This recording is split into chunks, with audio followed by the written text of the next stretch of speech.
तो स्वागत है आपका एक बार फिर से दीप प्रकाश क्रिकेट हब चैनल में। और इस कॉन्सेप्ट को आपने जो प्यार दिया उसके लिए आपका तहे दिल से शुक्रिया। और चेन्नई और हैदराबाद फ्रेंचाइजी करने के बाद अब हम आ चुके हैं दिल्ली की तरफ, और हमारे साथ जुड़ चुके हैं दिल्ली के दो फैंस दीपांश और मधुर। सबसे पहले स्वागत है आपका इस शो में। और मैं आपसे जानना चाहता हूं कि आपको ये कॉन्सेप्ट कैसा लगा, जिसमें कि हम बिना प्लेयर के नाम देख के हम ऑल टाइम 11 बनाना चाह रहे हैं। सबसे पहले दीपांश मैं आपसे शुरू करना चाहता हूँ। पहली बात, बहुत बहुत शुक्रिया यहाँ बुलाने के लिए। और ये सेकंड हमारा वीडियो है, मतलब हमने एक ऑक्शन स्ट्रेटेजी के ऊपर भी हमने एक वीडियो बनाया था। तो तब से मतलब मैं एक्साइटेड था कि मैं एक बार आपके साथ दोबारा किसी वीडियो में गेस्ट बनकर टीम का एनालिसिस करूं। और अब तो ये है कि मतलब दिल्ली का ऑल टाइम 11 चुनना है, और इतने बड़े बड़े लोग खेल गए दिल्ली के लिए, और अभी भी काफी अच्छे प्लेयर्स निकल के आ रहे हैं। तो एक बहुत ही बड़ा सिरदर्द होगा मेरे लिए और मधुर के लिए टीम चुनना। और अब बहुत एक्साइटिंग होगा, मतलब अच्छा एक आगे टाइम बीतेगा, 1 घंटे का जितनी देर का भी। तो बहुत अच्छा टाइम रहेगा पुरानी यादें ताजा करने का। मधुर, आपसे जानना चाहता हूँ आप कितने एक्साइटेड हैं इस वीडियो के लिए, जहां हम दिल्ली की ऑल टाइम 11 सेलेक्ट करना चाहते हैं बिना प्लेयर्स के नाम देखे। Yeah, Delhi is a great franchise रही है in IPL, not as a champions but as a team.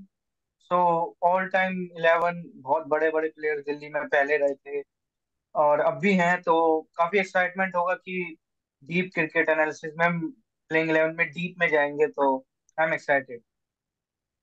तो चलो बिना किसी देरी के शुरू करते हैं ये वीडियो। और सबसे पहले हम शुरू करते हैं दिल्ली के मिडिल ऑर्डर से, जो कि शायद सबसे आसान है सेलेक्ट करना। क्योंकि मिडिल ऑर्डर में अगर हम देखें तो हमारे पास 10 ऑप्शंस हैं आपके स्क्रीन पे, जिसमें कि काफ़ी सारे इंडियन ऑप्शंस हमारे पास अवेलेबल हैं, कुछ ओवरसीज ऑप्शंस भी हमारे पास अवेलेबल हैं। बट हमें एक विकेट कीपर चुनना है, जो कि सबसे ज़्यादा ज़रूरी है मिडिल ऑर्डर में। तो सबसे पहले विकेट कीपिंग स्लॉट से शुरू करते हैं, जिससे कि आगे की कार्रवाई आसान हो जाएगी। तो 3 ऑप्शंस हैं हमारे पास, MO1, MO3 और MO6। सबसे पहले दीपांश, आपसे पूछना चाहता हूं कि आप मिडिल ऑर्डर में किस विकेट कीपर को देखते हैं और क्यों। हाँ, ये काफी एक इजी ऑप्शन था, क्योंकि वो करंट कैप्टन भी है, कीपर भी है। तो ऋषभ पंत डेफिनेटली मेरे लिए मिडिल ऑर्डर में रहेगा, क्योंकि एक यंगस्टर बहुत जरूरी है मिडिल ऑर्डर में। एक्सपीरियंस का एक वैल्यू रहता है, लेकिन अब आगे बढ़ गए हैं, काफी टाइम हो चुका। तो ऋषभ पंत तो मेरे लिए रहेगा ऑल टाइम 11 में। भले ही उसको अभी ज्यादा टाइम नहीं हुआ, मतलब 6-7 साल ही हुए हैं, लेकिन वो मेरे लिए स्टार्ट करेगा मिडिल ऑर्डर में। तो यानी कि MO1 जो प्लेयर है वो हम लेना चाहेंगे यहाँ पे, क्योंकि उनका स्ट्राइक रेट सबसे ज्यादा है बाकी विकेट कीपर्स के कंपैरिजन में, उनका एवरेज सबसे ज्यादा है, बाउंड्री इंडेक्स भी बढ़िया है, और बहुत टाइम तक दिल्ली के लिए खेले हुए हैं। तो डेफिनेटली एक स्लॉट तो MO1 का हो गया। इसके अलावा माधुर, आपकी भी क्या यही चॉइस रहेगी या कोई और को लेना चाहेंगे विकेट कीपर के लिए? नहीं, जैसा दीपू ने कहा कि Rishabh Pant is a good option for us in the middle order. और आई थिंक अगर नॉट अ दिल्ली फ्रेंचाइज, अगर कोई भी फ्रेंचाइज हो, वो मिडल ऑर्डर में एक इंडियन विकेट कीपर ही चुनना जाएगी, क्योंकि अगर इंडियन कीपर नहीं होता तो आपके पास एक ओवरसीज स्लॉट चला जाता है, तो आपको ओवरसीज स्लॉट में कीपर खिलाना चाहिए। तो आई थिंक दिल्ली के लिए कीपर इंडियन, वो भी Rishabh Pant is a perfect good. Absolutely correct. Okay, तो अभी हमने एक स्लॉट जो है MO1 विकेट कीपर वाला, वो हमने एक इंडियन प्लेयर चुन लिया है। अब हमें नंबर 3 और नंबर 4 के लिए प्लेयर चुनने हैं। तो सबसे पहले नंबर 3 की बात कर लेते हैं, जहां पे हमें एक एंकर चाहिए जिससे कंसिस्टेंसी ज्यादा चाहिए। तो आपकी स्क्रीन पे जो ऑप्शंस दिख रहे हैं, इसमें से मधुर आपसे पहले पूछना चाहता हूं, आप किस प्लेयर की तरफ जाना चाहेंगे और क्या पैरामीटर के बेसिस पे आप उस प्लेयर को सेलेक्ट कर रहे हैं? वैसे मेरे को इसमें नाम तो प्लेयर्स के दिख नहीं रहे, तो मैं उस हिसाब से कैसे गेस कर पाऊंगा उसे। बस सिर्फ स्टैट्स के बेस पे गेस करना है, वही वही इस अच्छा एपिसोड अच्छा, की स्टैट खासियत के है। बेस पर। तो देखिए, स्टैट्स के बेस पे अगर बात करें तो ओपन 3 और 4 नंबर जैसे अगर हमें देखना है, तो होपफुली कि 3 या 4 पे हम एक ओवरसीज प्लेयर हो। क्योंकि अगर किसी भी टीम में देखें तो टॉप 5 में एक ओवरसीज तो होना चाहिए। तो मैं जाना चाहूंगा MO4 की तरफ, क्योंकि एवरेज इनका अच्छा है, सबसे अच्छा इन्हीं का ही है। 44.13 स्ट्राइक रेट भी इनकी 130 के ऊपर है। तो I think MO4 is a good option, number 3 और 4। दीपांश, आपकी तरफ जाना चाहता हूँ कि क्या एमओ4 को आप देखते हैं? एमओ4 के साथ आप कौन सा प्लेयर और देखते हैं जो कि इस मिडिल ऑर्डर 3 4 5 को बहुत ही स्ट्रांग बनाएगा दिल्ली की? एक विकेट कीपर सिलेक्ट हो चुका है, और एक यंगस्टर मैं और लूंगा इसमें। नंबर 3 और 4 वो फ्लोटर का रोल प्ले कर सकते हैं, क्योंकि एक T20 लाइनअप में आप जानते हो कि आप 5 6 बैट्समैन भी खेलाओ और नीचे ऑलराउंडर खेलेगा, तो आप T20 में फ्लेक्सिबिलिटी बहुत मैटर करती है, आप फ्लेक्सिबल होना चाहिए। और बैटिंग ऑर्डर तो 4 पे मैं लेना चाहूंगा श्रेयस अय्यर, फॉर्मर कैप्टन। और उसका जो गेम प्ले है T20s में वो कितना अच्छा है, हम देख चुके हैं जो वो दिल्ली के लिए खेलता था IPL में। आई मीन अनफॉर्चुनेटली हमने कुछ सर्कमस्टांसेस में उसको गिफ्ट में दे दिया कोलकाता को, मैं अभी भी यही बोलूंगा। तो एक श्रेयस अय्यर रहेगा नंबर 4।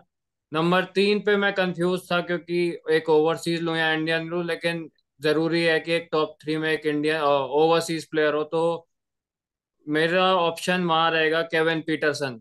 वेटरन है। इवन तो मैं डेविड वार्नर के लिए कंफ्यूज था, लेकिन गिवन दैट मैंने एक ओपनर भी लेफ्टी चुना हुआ है, तो लेफ्टी लेफ्टी का कॉम्बिनेशन बैठ नहीं रहा था टीम के अंदर, तो मैंने ओवरसीज में केविन पीटरसन चुना, जो एक एंकर रोल प्ले कर सकते हैं। और पहली बात, एक्सपीरियंस बहुत ज्यादा है, फॉर्मर कैप्टन भी रहे हैं दिल्ली के, इंग्लैंड के लिए भी बहुत अच्छा करा है इंटरनेशनल में।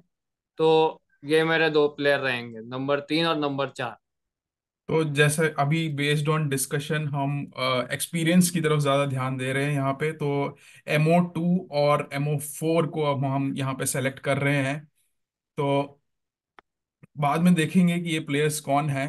तो एमओ2 एक इंडियन आ गए हैं यहाँ पे, और एमओ4 एक ओवरसीज स्लॉट यहाँ मिडिल ऑर्डर में हमारा फिक्स हो गया है। तो तो अब बात कर लेते हैं हमारे स्पिनर्स की।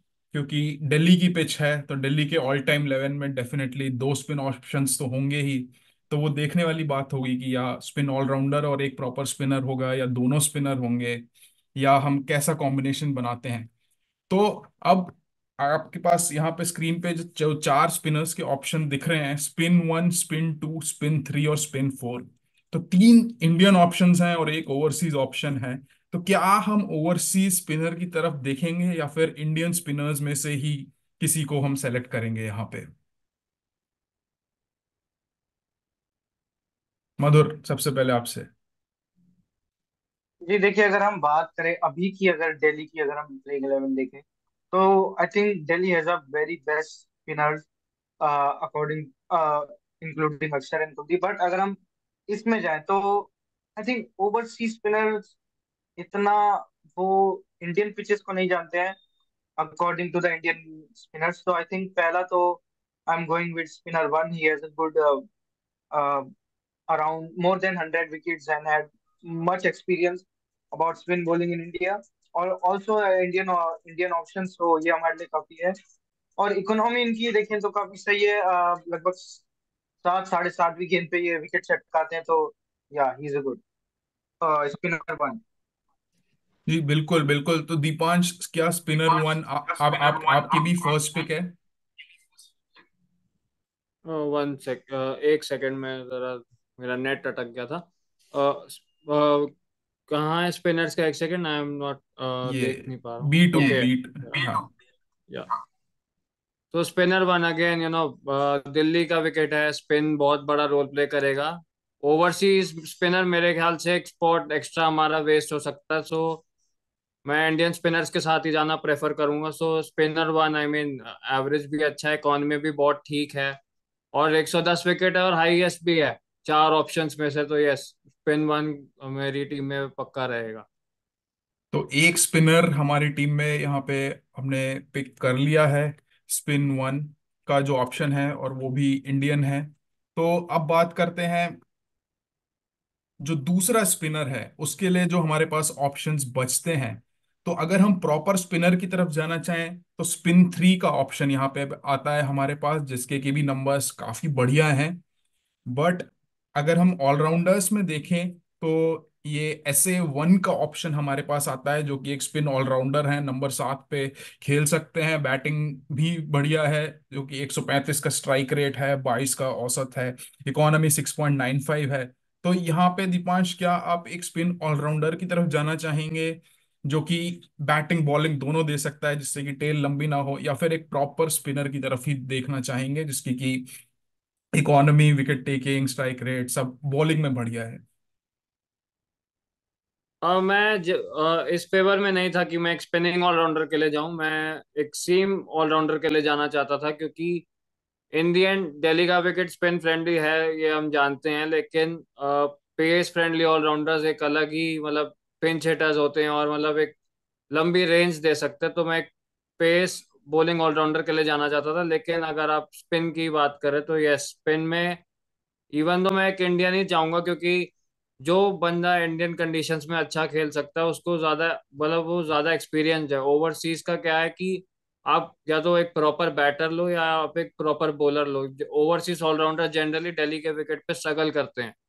तो मैं एक इंडियन प्लेयर ही लेना चाहूंगा एज अ स्पिन ऑलराउंडर। सो ऐसे it's what SA1 right, so SA1 हाँ। मेरे मेरे लिए टीम में होंगे। तो हमारे पास जो दो स्पिनर्स हैं वो हमने सेलेक्ट कर लिए हैं। दिल्ली के पास काफी बेहतरीन ओवरसीज बॉलर्स रहे हैं, जैसा कि आप देख सकते हैं यहाँ पे जो आपके पास स्क्रीन पे ऑप्शंस हैं, pace 1, pace 2, pace 3, pace 4, pace 5, pace 6 में, जिसमें कि 4 ओवरसीज ऑप्शंस हैं और सिर्फ 2 इंडियन नाम हैं।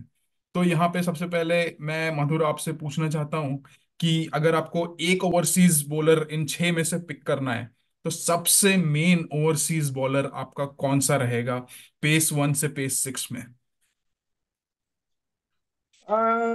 देखिए, अगर आप मेरी माने तो मैं एक्सपीरियंस की तरफ जाना चाहूंगा, और ऐसे प्लेयर जिसकी थोड़ी इकोनॉमी थोड़ी अच्छी हो, तो मैं I think I am going with pacer 3, because ये ओवरसीज ऑप्शन है। विकेट भले इनके पास 51 है, बट आई थिंक इनके पास थोड़ा एक्सपीरियंस हो सकता है। इकोनॉमी इनकी अच्छी है, 8 की इकोनॉमी है, और स्ट्राइक रेट का 18 है। विकेट इनिंग्स में ये, हाँ। तो मैं आई थिंक पेस 3 की तरफ मैं जाना चाहूंगा। जी बिल्कुल बिल्कुल, अगर सारे बॉलर्स की तरफ देखें और सारे पैरामीटर्स को अगर हम कंसिडर करें, तो पेस 3 ओवरसीज वाला है जो कि सबसे बेहतरीन लग रहा है। दीपांश, क्या आप भी पेस 3 के साथ किस और बॉलर को देखना चाहते हैं? क्या आप एक इंडियन पेसर इस 11 में फिट बैठता है? डेफिनेटली एक इंडियन पेसर बहुत जरूरी है, क्योंकि आप तीनों ही ओवरसीज बॉलर लेके नहीं जा सकते, आपको बैट्समैन भी चाहिए। तो एक डेफिनेटली पेस 3 एक बहुत ही अच्छा ऑप्शन है जो मधुर ने बताया। सेकंड जो मैं एक ऑप्शन देख रहा हूँ ओवरसीज में, फिर मैं इंडियन पे भी आऊंगा, पेस 1। क्योंकि विकेट्स तो बहुत मैटर करती है, और 76 विकेट लेना आईपीएल में अभी भी और उस टाइम भी बहुत बड़ी बात थी, क्योंकि T20 एक जनरली थोड़ा बैटिंग डोमिनेटेड गेम रहता है। तो एक विकेट्स का भी बहुत बड़ा रोल प्ले है। आप इंडियन इकोनॉमी T20s में मैटर उतना नहीं करता, क्योंकि आप रन्स के लिए जाओगे ही जाओगे। और दिल्ली का ग्राउंड भी जैसा हमने देखा काफी छोटा ग्राउंड है, छोटी बाउंड्रीज है, तो रन्स पड़ेंगे ही पड़ेंगे, इररिस्पेक्टिव आपने कितना विकेट निकाला है। तो एक वो विकेट्स का कॉलम देख के मैं ज्यादा टेम्प्ट हो रहा हूँ कि मैं एक पेस 1 ऑप्शन के साथ जाऊं जी ओवरसीज बिल्कुल में। बिल्कुल बिल्कुल, हमारे पास क्योंकि 4 ओवरसीज स्लॉट्स हैं और अभी हम एक और ओवरसीज पेसर खिला सकते हैं यहाँ पर। और इंडियन पेसर में आप किसको देखते हैं यहाँ पे? क्योंकि हमारे पास दो ही ऑप्शन हैं और एक इंडियन पेसर लाइनअप में जरूर खिलाना पड़ेगा, पेस 4 और पेस 5 में से।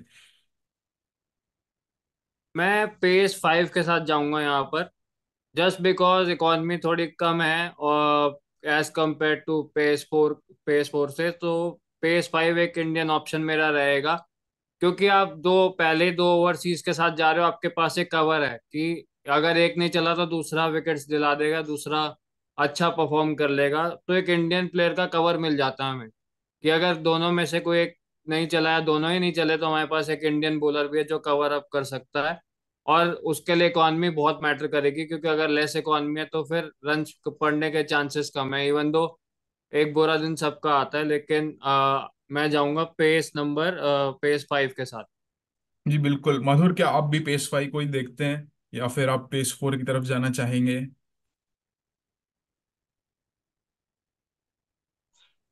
या आई एम मैं दीपू की बात से एग्री हूँ। PS5 थोड़ा अलग है उनके। बात करें उनकी इकोनॉमी, तो इकोनॉमी भी उनकी ठीक है। विकेट का इतना अगर हम देखें तो इतना फर्क नहीं है, ज्यादातर 10-11 विकेटों का ही यहाँ पर अंतर है। तो PS5 के साथ मैं ही जाना चाहूंगा। एक इंडियन एक ऑप्शन मिल जाता है हमें। हम नहीं चाहते कि हम ज्यादा ही ओवरसीज पेस बॉलर्स चलाएं, एक काफी रहेगा हमारे लिए। I think PS5 is Indian, so it is good for us. जी बिल्कुल बिल्कुल, इससे हमारे पास पांच प्रॉपर वो बॉलिंग के जो ऑप्शंस हैं वो सेट हो गए हैं दिल्ली के लिए। अभी तक जो हमने 11 सेलेक्ट करी है उसमें अभी 3 स्पॉट्स बचते हैं, और जिनमें से कि एक ओवरसीज हो सकता है। तो पहले हम बात कर लेते हैं उनके ओपनर की, और एक इंडियन ओपनर सेलेक्ट करने की कोशिश करते हैं। उसके बाद हम देखेंगे कि जो ऑलराउंडर का स्लॉट बचता है वहां पे एक इंडियन ऑलराउंडर को खिलाना है कि एक ओवरसीज ऑलराउंडर को खिला के एक ओवरसीज ओपनर खिला सकते हैं कि नहीं। तो अब अगर आप ओपनिंग बैटर्स को देखें स्क्रीन पे, तो हमारे पास 6 ऑप्शन हैं, जिसमें से कि अभी हम एक इंडियन ओपनर सेलेक्ट करना चाहते हैं यहाँ पर। तो इंडियन ओपनर्स के ऑप्शन में हमारे पास OP2, OP3, OP4 और OP5 हैं।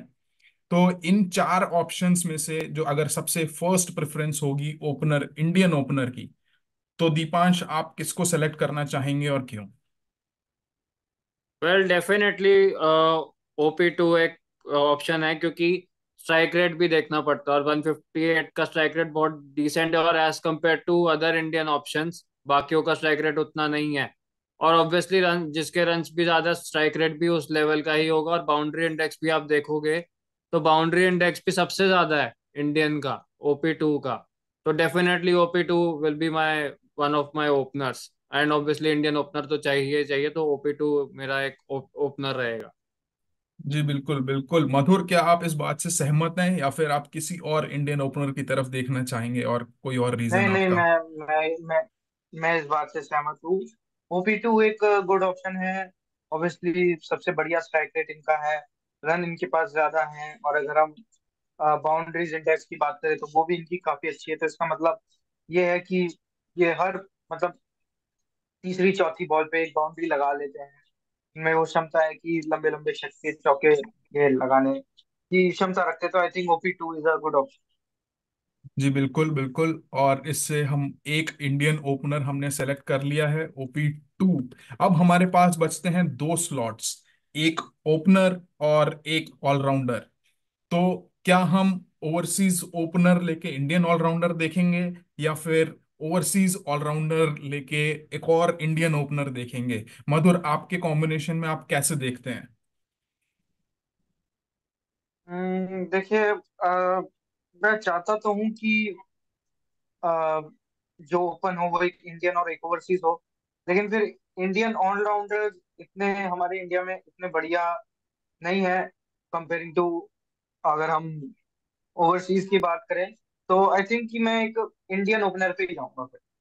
तो मेरे हिसाब से अगर मैं इंडियन ओपनर की बात करूँ तो ओपनर वाला स्लॉट एक बार देखें। तो हाँ ओपनर वाले स्लॉट में मैं OP3 की तरफ जाना चाहूंगा, क्योंकि उनके OP2 के बाद OP3 है कैसे, जो हाँ उनके बाद एक बैलेंस नजर आए हैं इस जी लिस्ट में।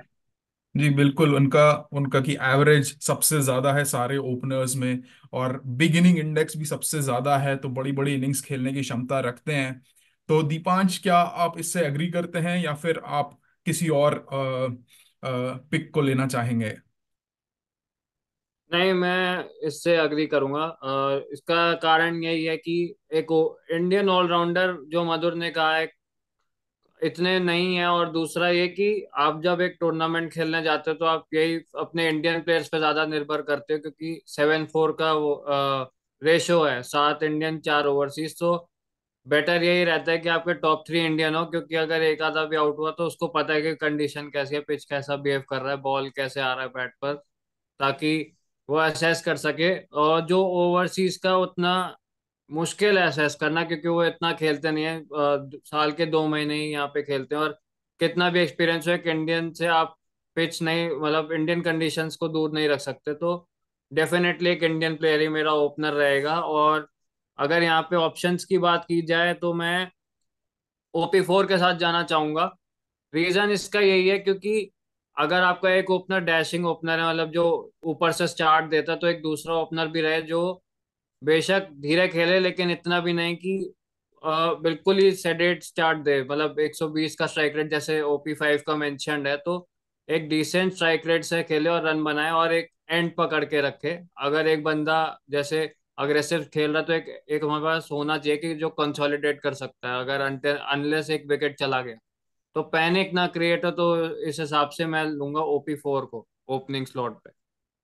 ओके, तो आप दोनों ऑलराउंडर के स्लॉट पे सहमत हैं, तो जो PA1 है वो यहाँ पे ऑलराउंडर का स्लॉट ले लेता है। तो अब जो ओपनर का जो स्लॉट है उसमें मधुर जो है वो कंसिस्टेंसी एवरेज को ज्यादा प्रेफरेंस दे रहे हैं। तो मधुर के 11 में OP2 को OP3 लेना चाह रहे हैं वो, बट दीपांश के जो 11 है उसमें वो स्ट्राइक रेट को प्रेफरेंस दे रहे हैं, तो वो OP4 को लेना चाह रहे हैं।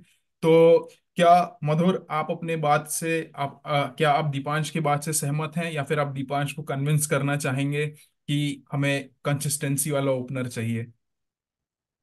जी, मैं उनको बोलना चाहूंगा कि कंसिस्टेंसी वाला ओपनर ही हमें देखना होगा, क्योंकि आ, हमें कुछ नहीं पता कि अगर जो दूसरा ओपनर जो अगर हमारा OP2 जल्दी आउट हो जाए, हमें ये तो है कि कोई एक ओपनर तो टिका रहे एक तरफ से, तो OP3 जो कंसिस्टेंट है वो उस गेम को आगे ले जा सकते हैं। अगर OP3 आउट होगा तो OP2 लेके जा सकते हैं। तो OP3 का स्ट्राइक रेट अच्छा है, लेकिन उस हिसाब की कंसिस्टेंसी उनमें नहीं दिख रही है। इन इन अगर इन स्टैट्स को देखें तो आई थिंक OP3 की तरफ दीपांश को भी जाना चाहिए। क्या दीपांश आप मधुर की बात से सहमत हैं कि 40 की एवरेज और 130 की स्ट्राइक रेट वाला प्लेयर बेटर है कंपेयर टू 145 की स्ट्राइक रेट और 25 की एवरेज वाला? नहीं, आप देखो स्ट्राइक रेट मैटर करती है, एवरेज भी ठीक है, एक इम्पोर्टेंट फैक्टर रहेगा 38 और 23 का जो है डिफरेंस जो है। लेकिन हमें क्या चाहिए, रन्स भी चाहिए ना। आप एक एंड पकड़ के तो रखो, लेकिन आप स्ट्राइक अगर आपका स्ट्राइक रेट इतना कम रहेगा 130 और या 120 और, तो फिर फायदा नहीं ना, आप टीम को मुश्किल में डाल रहे हो। क्योंकि फिर अगले बंदे पे जो तीसरे नंबर पे आएगा या जो मिडिल ऑर्डर में आएगा 4-5 पे, उस पे प्रेशर रहेगा। और आप नए बैटर से, और वो भी दिल्ली का विकेट, अब तो खैर रिलेड हो चुका है, लेकिन उससे पहले जब स्लो था, आप एक्सपेक्ट नहीं कर सकते ना कि आप पहली बॉल से हिट लगाना शुरू कर दो, चाहे पावर प्ले हो चाहे मिडल ओवर हो। क्योंकि बॉल घूमता है और बॉल फंस कर आता है दिल्ली में। तो एक बेटर रहता है कि आप स्टार्टिंग से ना एक एंड पकड़ के चलो, आप लेकर चलो। अगर एक आउट भी हो गया कि ठीक है मैं थोड़ी देर रुकूंगा फिर मारूंगा, 2 बॉल रुकूंगा फिर मारूंगा, क्योंकि टेम्पो रहना चाहिए। अगर एक बंदा अपने शेल में चला गया तो फिर तो टीम आप देखना 20 ओवर जब खत्म होंगे ना, तो आप 10 रन 12 रन पीछे ही रह जाओगे और फिर वो आपको एंड में आके हॉन्ट करते हैं। और ये दिल्ली की प्रॉब्लम रही है बहुत टाइम से। तो मेरा तो यही अभी भी फर्म स्टैंड है कि मैं OP4 के साथ ही जाऊंगा। तो मधुर, क्या आप दीपांश की बात से कन्विंस हैं कि या नहीं? नहीं, अब मुझे लग रहा है कि अब मुझे कन्विंस हो जाना चाहिए। थोड़ा मैंने बातों को ध्यान से समझा कि जरूरी नहीं है हर बॉल पे ही प्लेयर शॉट मारेगा, थोड़ा रुक के भी शॉट मारना चाहिए। तो मैं अब अपना सोच जो बदल रहा हूँ, मैं भी OP4 की तरफ ही अब जाने की सोच रहा हूँ। OP2 और OP4 मेरे दो ओपनर रहेंगे। जी बिल्कुल बिल्कुल। और यहाँ पे हम जैसे दिल्ली की पिच को ध्यान में रखते हुए क्या स्ट्रैटेजी होनी चाहिए उसके हिसाब से हम यहाँ पे OP4 को सेलेक्ट कर रहे हैं। लेकिन जब आप ये वीडियो को देखते हुए अपनी टीम बना रहे होंगे तो हो सकता है आप किसी और पैरामीटर्स पे ध्यान दें और किसी और प्लेयर को सेलेक्ट करें, तो हो सकता है आपकी प्लेइंग 11 हमारी सोच से अलग हो। तो यहाँ पे आप इस वीडियो को पॉज करके एक बार अपनी 11 बनाने की कोशिश कीजिएगा। तो अब मैं आपको हमने जो 11 बनाई है उसमें प्लेयर्स के नाम बताने वाला हूँ, फिर देखते हैं कि आपने कितने प्लेयर्स सही गेस करे। तो हमने जो ओपनर सेलेक्ट करे हैं वो हैं OP2 और OP4। तो OP2 जो है वो है वीरेंद्र सहवाग, और OP4 जो है वो है पृथ्वी शॉ। तो दो एकदम विध्वंसक ओपनर्स हमने सेलेक्ट किए हैं दिल्ली की पिच को ध्यान में रखते हुए, जिन्होंने कि दिल्ली के लिए बहुत ही जबरदस्त स्टार्ट्स दिए हैं, चाहे वो दिल्ली डेयर डेविल्स हो या फिर दिल्ली कैपिटल्स। अब बात करते हैं मिडिल ऑर्डर की। हमने सेलेक्ट किए हैं MO2, MO4 और MO1। तो ये प्लेयर्स हैं। MO2 हैं श्रेयस अय्यर नंबर 3 के लिए। नंबर 4 के लिए हमने MO4 सेलेक्ट किया है, जो कि है JP डुमिनी। फिर नंबर 5 के लिए हमने एक विकेट कीपर सेलेक्ट किया है, जो कि है ऋषभ पंत, जो कि उनके विकेट कीपर और कप्तान।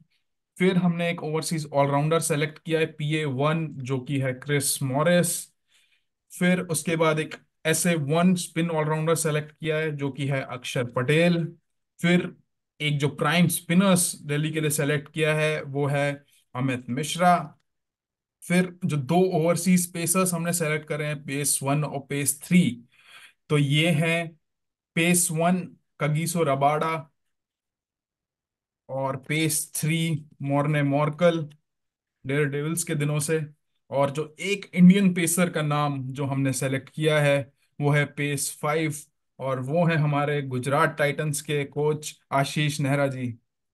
तो ये है हमारी दिल्ली की ऑल टाइम 11, जिसमें कि Virender Sehwag, Prithvi Shaw, Shreyas Iyer, JP Duminy, Rishabh Pant, Chris Morris, Axar Patel, Amit Mishra, Kagiso Rabada, Morne Morkel और आशीष नेहरा। 6 जबरदस्त बॉलिंग ऑप्शंस, बैटिंग डेप्थ है आपके पास, बढ़िया ओपनर्स हैं, मिडिल ऑर्डर्स हैं। JP डुमिनी का एक पार्ट टाइम 7वां ऑप्शन भी है, बट उसकी जरूरत पड़ेगी नहीं। तो क्या दीपांश आप खुश हैं, और आप ये मानते हैं कि अगर ये 11 कभी दिल्ली के लिए साथ खेली होती तो आज आपके पास एक टाइटल होता? वेल, आप मेरी शक्ल देख के ही देख सकते हैं कि कितनी खुशी हो रही है। और दूसरा ये कि शो पे आने से पहले भी मैं प्लेइंग 11 बना रहा था, तो काफी हद तक यही लोग थे टीम के अंदर।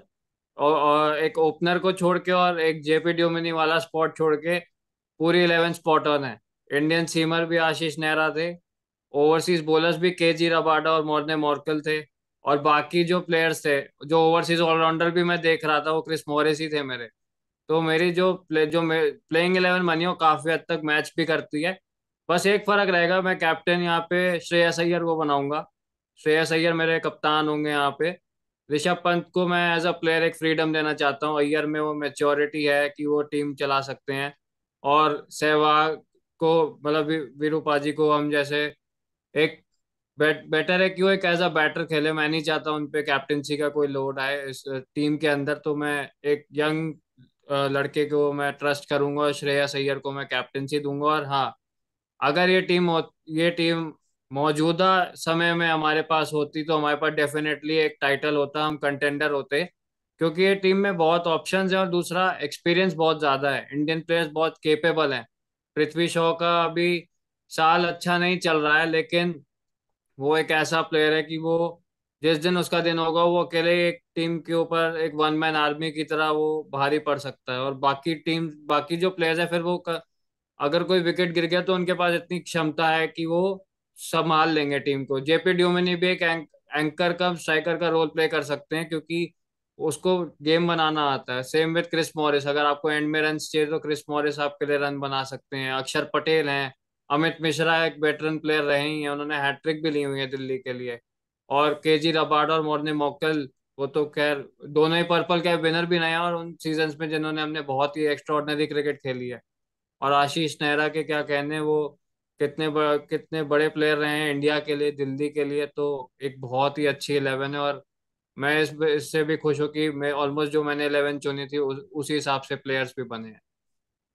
जी मधुर, मैं आपसे जानना चाहता हूँ कि क्या ये 11 अगर आज होती तो ये 11 दिल्ली को डेफिनेटली टाइटल दिलाती, और क्या आप खुश हैं कि यही 11 आप चाहते थे, या आप सोचते थे कि क्या कोई प्लेयर मिस हो गया, या ऐसा आपके क्या विचार हैं, मैं जानना चाहता हूँ। देखिए, वैसे तो कोई प्लेयर मिस नहीं हुआ है। ये एक परफेक्ट प्लेइंग 11 है, और मैं भी यही चाहता था कि इस प्लेइंग 11 में श्रेयस अय्यर ही कैप्टन हो, क्योंकि जो 2-3 साल दिल्ली के लिए कप्तानी की है श्रेयस अय्यर ने, वो सारे टाइम, अगर हम 2018 में इनको मिडल में मिली थी, अगर वो हटा दें, बाकी ईयर में दिल्ली क्वालिफाई करी थी। तो आई थिंक श्रेयस अय्यर एक गुड कैप्टनसी प्लेयर है फॉर द दिल्ली कैपिटल्स। और हाँ, ये प्लेइंग 11 काफी अच्छी है। हमें टॉप 5 में एक घातक एक ओवरसीज बैटर मिल गया JP2 में, क्रिस मॉरिस, जो रन बनाना जानते हैं। अगर टीम ऊपर कोलैप्स हो जाती है तो क्रिस मॉरिस हो हो सकते हैं हद तक इस गेम को खींच के ले आए जहाँ से हमें जीत मिल जाए। क्रिस मॉरिस और अक्षर पटेल फिर बाद में गेंदबाजी था, तो अमित मिश्रा काफी हाईएस्ट विकेट टेकर हैं वो अभी तक। इंडियन अगर बात करें तो, और कगिसो रबाडा हम देखते हैं, ये हर फॉर्मेट में कगिसो रबाडा का चलता है। और उन्हीं के साथ मोर्ने मोरकल, ये दो ऐसे के प्लेयर, तो दोनों की कॉम्बिनेशन बढ़िया रहेगी। और Ashish Nehra is a great option at the last minute. जी बिल्कुल बिल्कुल। और इस ऑल टाइम दिल्ली की 11 पे अगर ध्यान दें तो इसमें 7 इंडियन प्लेयर और 4 साउथ अफ्रीकन प्लेयर हैं। तो क्या आपने सोचा था कि दिल्ली की ऑल टाइम प्लेइंग 11 ऐसी बनेगी कि चारों ओवरसीज साउथ अफ्रीकन प्लेयर्स होंगे?